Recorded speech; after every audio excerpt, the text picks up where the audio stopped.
አብይ ታሪክ ሰርቷል እዚህ ሀገር ኢንክሬዲብል የሆነ ምናልባት ማንም ሊሰራው የማይችል ድራማቲክ የሆነ ነገር ሰርቷል የፖለቲካ ምህዳሩን ያሰፋበት ሂደት ለአመራር በአጠቃላይ አክቲቪቲ ማድረግ አልፈልግም ለሱ ለግሉ ነው ዓለም ያደነቀለት ትልቅ ስራ ሰርቷል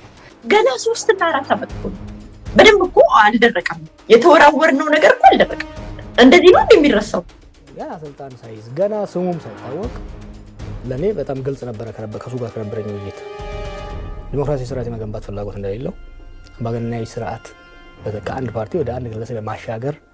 ህልም እንዳለው ፕላን የለውም ህልም እንዳለው ለኔ ግልጽ ነበር ለዛ የተቃወምኩት ይሄስ ፖለቲካ ነው እንዴ አሁን ሰሞኑን እየተባለ ያለው እነኔም እንትን ብሎ ነበር እንዴ እነሱ ስልጣን ቢይዙ ገና ስልጣን ሳይዝ አክቲቪስት ያለ ይሁሉ ሰው በሱ ጦስ ይሁሉ ሰው ከተጫረሰ በሱ ጦስ ይሁሉ ሰው ከተጣላ ሲይዝ እንዴት እንሆናለን እለም ያለፈው አባገነን ነው ፈሪም ስለሆነ አባገነን ነው የሚሆነው ያው ስልጣኑ ጋር አይደርስም እንዳልኩ መንጠላጠሉ ነው አሁን መኪና ከመኪና ይንጠላጠላል የዶክተሮች አጀንዳ ላይ ይንጠላጠላል ያስተማሪያት አጀንዳ ላይ ይንጠላጠላል